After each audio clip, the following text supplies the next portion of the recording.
یہ بتائیں کہ ابھی آپ کو یقین ہے کہ جنوری کے آخری ہفتے میں الیکشن ہو جائے گا؟ نہیں، مجھے یقین نہیں ہے. میں انشاءاللہ سمجھتا ہوں کہ جب سپریم جوڈیشری نے اس بات کو اپنی نظر میں لے لیا ہے تو بہت ہی مناسب فیصلہ آئے گا وہاں سے. I appreciate that. میں ایک اور چیز آپ سے کوٹ کرنا بھول گیا. ہمارے دوست ہیں آپ کے، ہمارے کامران خان صاحب ہے نا، انہوں نے کل پرسوں ٹویٹ کی جو بڑی اچھی لگی مجھے. It's time all key politicians including Imran Khan be allowed to contest genuinely free and fair elections, otherwise don't bother about a fraud called elections. بہت بڑی اہم ٹویٹ ہے. تو میں عمران خان اور پی ٹی آئی کا نمائندہ نہیں ہوں، مگر جو مجھے نظر آ رہا ہے وہ اگر آپ کے سامنے بات نہ کروں کہ وہ بیچارے اپنا کنونشن نہیں کر سکتے. مثال کے طور پر 80 لوگ گرفتار ہو گئے. Human rights commission of Pakistan نے یہ کہا کہ جی 80 لوگ گرفتار ہو گئے ہیں. اچھا، فلسطین کے اوپر، وہ غزہ کے اوپر پروٹیسٹ کرنے جاتے ہیں تو ان کو گرفتار کر لیا جاتا ہے. مسلم امہ کی بات کر رہے ہیں. تو جو فری اینڈ فیئر الیکشنز کے اندر میں نے زیادہ وضاحت سے بات کر دی.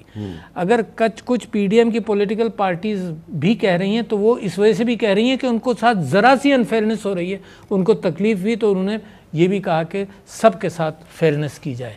تو ملک کا راستہ یہی ہے، اور انشاءاللہ میں آپ کو یقین دلاتا ہوں کہ مجھے پورا کانفیڈنس ہے کہ معیشت جس انداز سے اس میں ہینڈل کی جا رہی ہے، جس انداز سے کیئر ٹیکر گورنمنٹ بھی کوشش کر رہی ہے، اس کے ساتھ صرف عوامی مینڈیٹ ایک مل جائے تو ہماری بریلینٹ فوج، اس کا کنٹریبیوشن، عوام کا اس کے ساتھ ہاتھ جوڑنا، ملنا، تو یہ مستقبل کے لیے بڑا اچھا ہے. کیونکہ اگر یہ الیکشنز ایسے ہو جائیں جس کے اندر مینڈیٹ صحیح نہ ہو تو یہ ایک پیر کی زنجیر بنی رہے گی. اچھا، ابھی آپ نے غزہ کا ذکر کیا تو آپ اسلام آباد میں جو فلسطینی سفارت خانہ ہے آپ نے وزٹ کیا، امبیسڈر احمد جواد سے آپ ملے. کچھ آپ بتائیں گے کہ آپ کے خیال میں پاکستانی قوم جو ہے وہ اپنے فلسطینی بھائیوں کی کیسے مدد کر سکتی ہے؟ دیکھیے، میں آپ لوگوں کو، شاید آپ کو یاد ہو، لوگوں کو شاید یاد نہیں، کہ جو 23 مارچ کا ریزولوشن پاس ہوا تھا پاکستان میں، مینار پاکستان میں، اس میں 2 ریزولوشن پاس ہوئے تھے.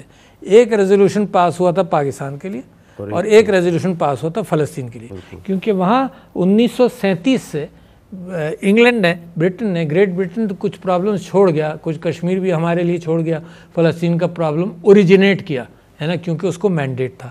تو وہاں پر قائد اعظم محمد علی جناح نے وہ ریزولوشن پاس ہوا ایک تو فلسطین کے حوالے سے، پھر پاکستان بننے کے بعد بھی انہوں نے پروٹیسٹ بھی کیا. 8 دسمبر 1947 کو قائد اعظم نے پریزیڈنٹ ٹرومین کو خط لکھا. آپ کے کل کے پروگرام کے اندر میں نے سنا ہے نا کہ پریزیڈنٹ ٹرومین کو انہوں نے خط لکھا. اور میں آپ کے سامنے یہ کہہ رہا ہوں، یہ کہنا چاہتا ہوں کہ مغرب جو ہے وہ، مجھے تعجب ہے کہ ہیومن رائٹس ابیوزز، اموات ہو رہی ہیں، بچوں کی ہو رہی ہیں. میں زیادہ ذکر نہیں میں دیکھتا نہیں ہوں کلپس، مگر پچھلے دنوں پرسوں ترسوں میں نے وہ کلپ دیکھی اس بچے کی جو اپنی ماں اور باپ کی لاش آئیڈینٹیفائی کر رہا تھا. آپ نے بھی شاید اس کو نشر کیا.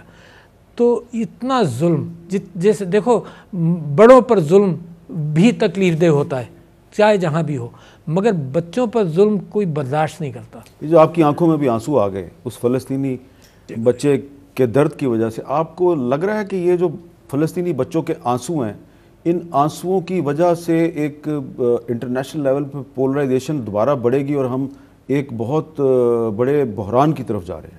مجھے لگ رہا ہے کہ بحران کی طرف جا رہے ہیں، مگر یہ ہیوبرس ہوتا ہے جس کے ہاتھ میں طاقت ہوتی ہے نا، یہ ہیوبرس ہے. یہ میرا خدا ہے، اللہ اکبر، جس نے قرآن کے اندر یہ کہا کہ ایک انسانی جان بچا لی تم نے انسانیت بچا لی، اور ایک انسانی جان ضائع ہوئی تو انسانیت کا قتل ہوا. اس میں مسلمان کا ذکر نہیں ہے نا. یہ جو مغربی تہذیب نے انٹائرلی سیکولرائز کیا، وہ اس وجہ سے کیا کہ چرچ کے اور ان کا جمہوریتوں کا تعلق بہت خراب رہا یورپ کے اندر ہے نا، بہت ایکسپلائٹیشن ہوا، اس سے بغاوت کی. نتیجہ یہ ہے کہ جمہوریت اس وقت، وہاں کی جمہوریت مادر پدر آزاد ہے. میری جمہوریت جو ہے اس میں قرآن اینکر ہے نا، انسانی جان کا تحفظ اینکر ہے.